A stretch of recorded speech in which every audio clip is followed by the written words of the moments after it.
OINP's International Student stream is a very popular stream. Once you are a graduate from one of the enlisted colleges or universities in Canada and you have a permanent full-time job offer in Ontario, you straight away become eligible for this stream. There is no work experience requirement and it's a point-based system. Now guys, on September 10th, we had a draw under the OINP's International Student stream. You can see it here on the screen.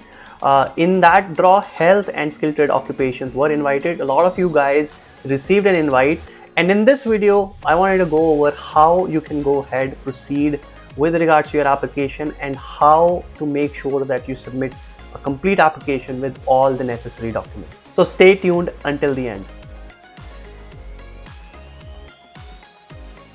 Welcome back to the channel, guys. My name is Dhruv. I am a regulated Canadian immigration consultant. At our firm Effizient, we assist all prospective immigrants with their immigration to Canada. So if you need assistance, here is our contact information. If you are an employer, you are looking to hire foreign workers, you need assistance for their immigration procedures, their work permits, or their family's status documents, you can also contact us. Here is our contact information. Now guys, OINP is one of those programs that also goes by the completeness check. That means with regards to OINP application, it's very important that you submit a complete application upfront. Just like express entry, if one of the mandatory documents are missing, OINP is going to return your file. They're going to refund you the processing fee and that invitation is gone by then. You have no choice to re-upload those documents, re-upload or re-provide those documents. Once they return the file, that topic is closed, that particular invite has been wasted. So you want to make sure that the application is complete.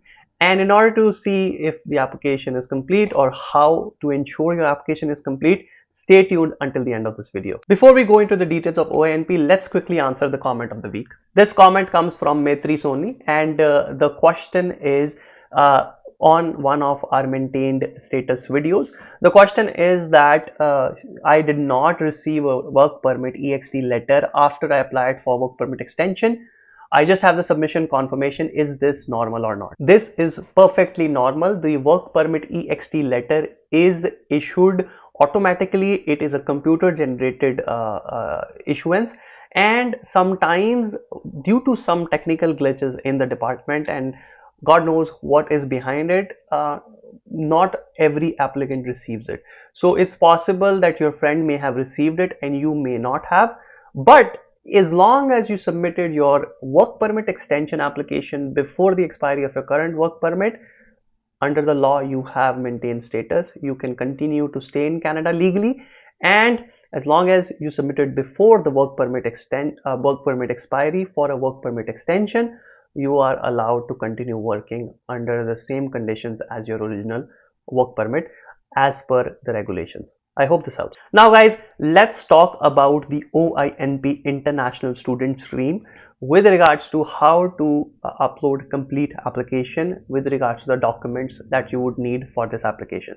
So here on the screen you can see this page that talks about all the draws under the OINP.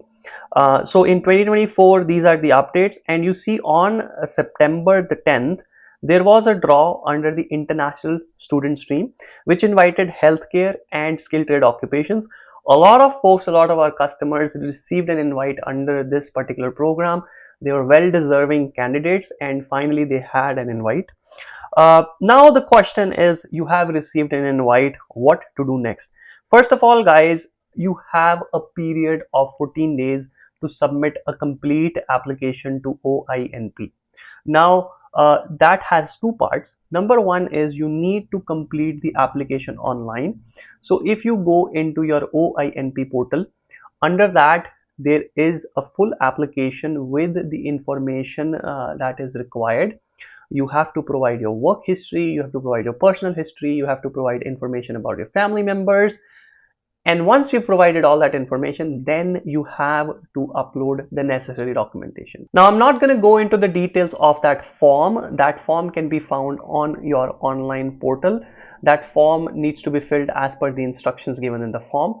But in this video, I'm going to go in detail about the documentation that is required to support your international student stream application. So guys, here on the screen, this is the checklist. So here you can see the checklist for the OINP International Student Stream.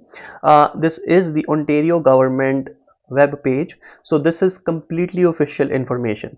Now if we go over it one step at a time, first of all, this is the index. You see this particular checklist talks about the consent form, the identity documents, the status documents, and all the other supporting documents that are required. If you follow this particular checklist, your application will go through without any issues.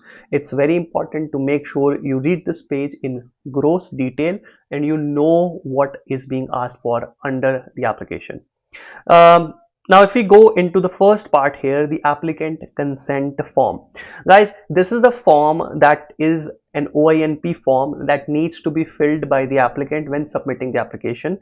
This form is very important. The most important thing is this form needs to be signed and uploaded after you've received the invitation and after you have reviewed the correctness of your application. So once you've filled everything in your application and your application is ready to go, that's when you sign and upload. Guys, it's very important that the let me see if I can show you this form.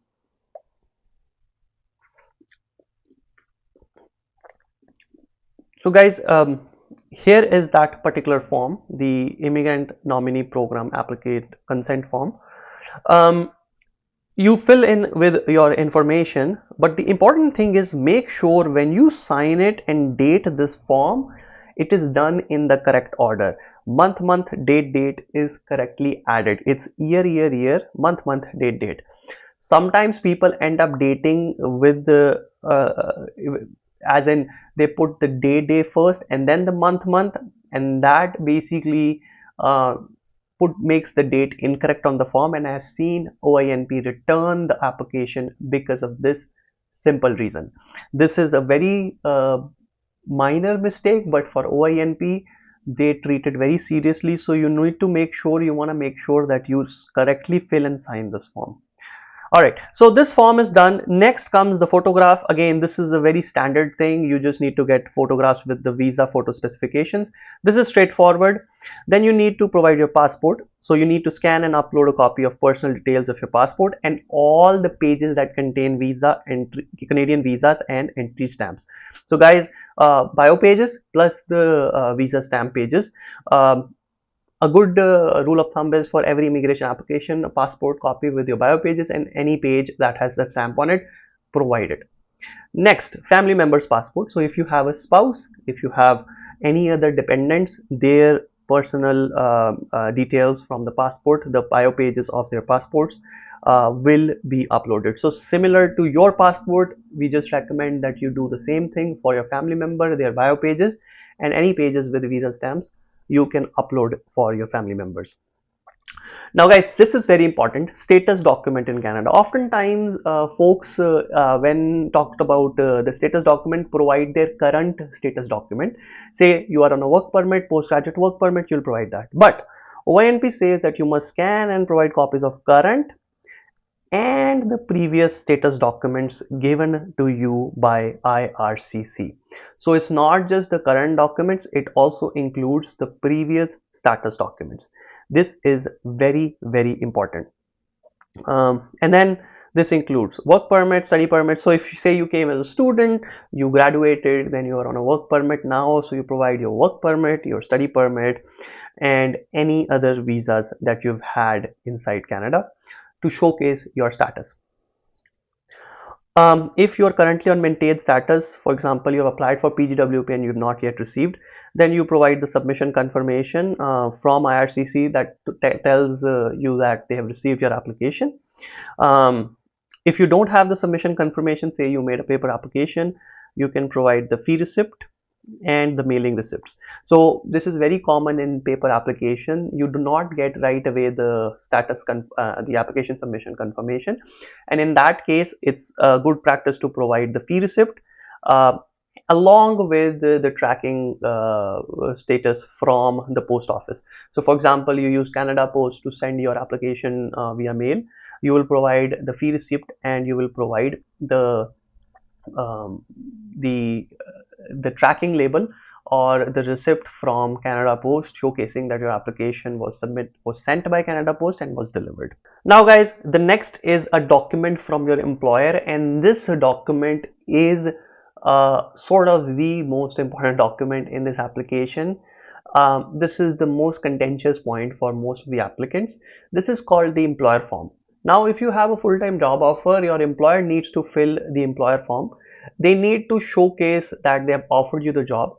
This form contains information about the employer, about the applicant, about the job, some information about the employer's finances, and so on. We won't go into the details of this form. However, this is a form that needs to be signed by your employer. So if you got an invite or you're considering this stream, you want to make sure that your employer is ready to sign off on this form. They are ready to support you because they need to provide this form, and this is a mandatory requirement. Now, guys, some employers oftentimes don't want to share sensitive information uh, about finances, about the company with their employees. In that case, OINP does provision you to directly send this particular document via email directly to the OINP. The way this works is your employer can email the OINP program with that form along with your particular application number, and then OINP would know that this form is coming from the employer for your particular application. Now guys, in your application you'll have to provide an explanation, and you can say that the employer has directly submitted this form because the employer had privacy concerns. They did not want to share this form with the employee or other people involved in the application, so they have directly contacted OINP and provided this. The email where your employer can send can be seen on the screen over here. Next comes the job offer documents. Now guys, because this stream is a job offer based stream, you need to provide a job offer letter. Now this job offer letter must be 6 months old, has to be on a company letterhead, has to have the signature of the responsible officer.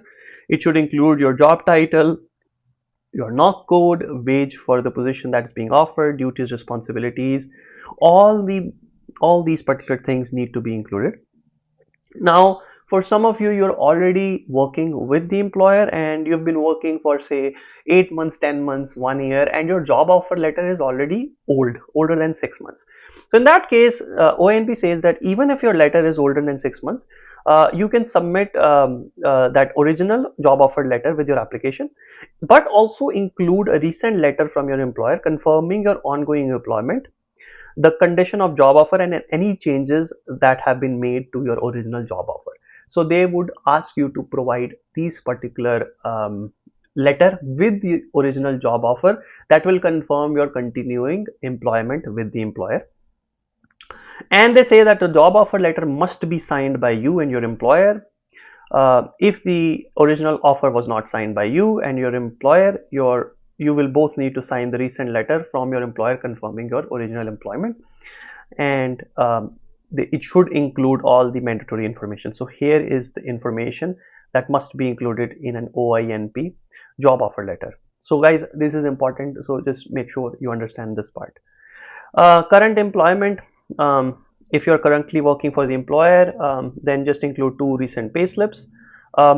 This is if say that the position is unionized, you can provide the collective agreement, but for most of you guys this may not apply.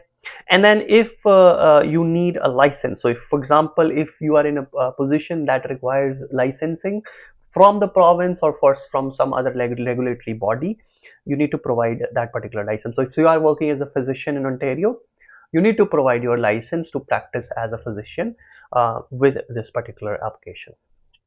Education. Now this stream is based on a job offer from this stream is based on completing your education in Ontario, and hence an education credential document is necessary. This includes your degree, diploma, certificate. So this is important. Don't just include your completion letter and transcripts. You need your degree, diploma, or certificate. And on top of that, official transcripts from the college or university that you graduated from. Then if in case some people don't have educational credential yet, so in that case you can upload a copy of your official letter. So the completion letter that confirms that you have completed the program and uh, provides the date on which you will have your convocation, the date on which you will receive your particular credential, and then on top of that the official transcript. So this is only in case that you have not received the credential yet.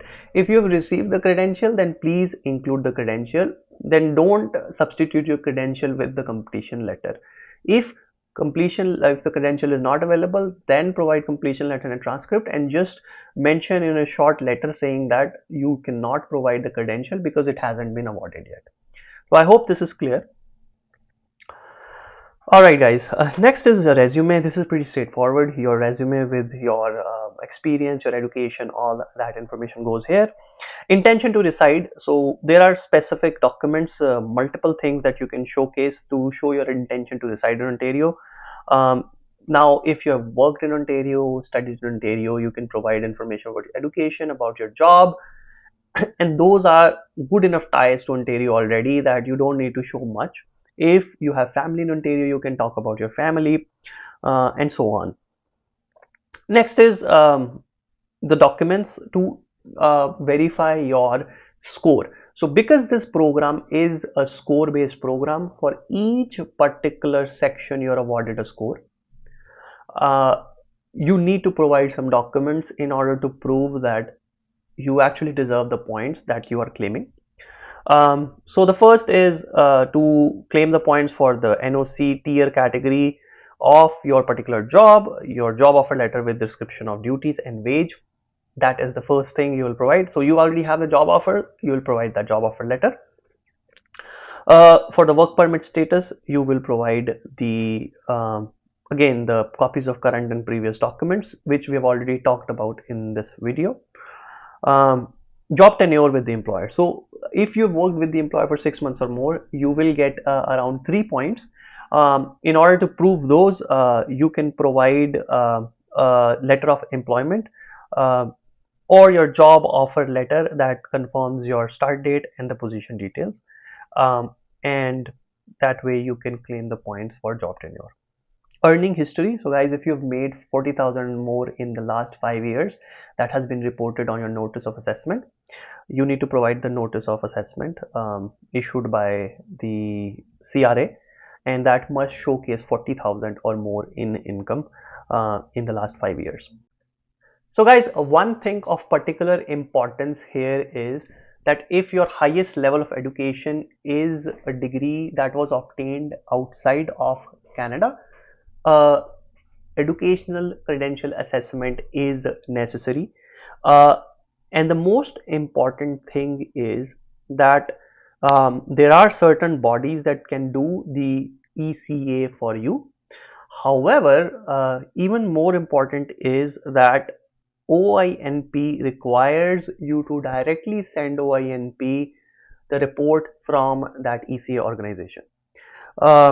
Now here you can see OINP has given instructions. You must provide OINP with the electronic copy when you submit online application, and it talks about authorizing OINP to confirm your ECA results. We must be able to confirm your ECA results with the organization that completed it. That means you must authorize this organization to share the result with OINP electronically.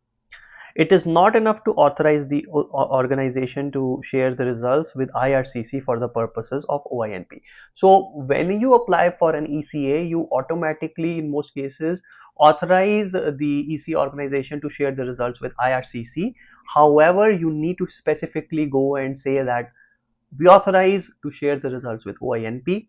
Otherwise, OINP will not be able to verify your ECA, and that is going to cause issues with your application.